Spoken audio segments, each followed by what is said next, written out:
দুটো দারচিনি ফোড়ন দিলাম, অল্প একটু গোটা জিরে ফোড়ন দিলাম, দুটো কাঁচা লঙ্কা কুচি করে দিলাম, হাফ চামচ মৌরি দিলাম, হাফ চামচ পাঁচ ফোড়ন দিলাম, এক চামচ ধনের গুঁড়ো দিলাম, এখানে বড় চামচের 2 চামচ টমেটো পেস্ট দিলাম, স্বাদ মতো নুন দিলাম,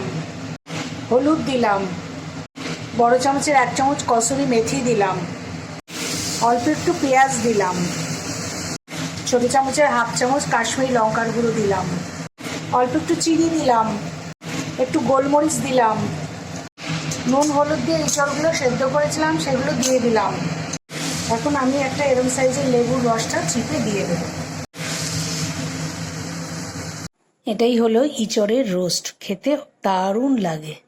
সব কিছুর সঙ্গে খুব ভালো লাগে।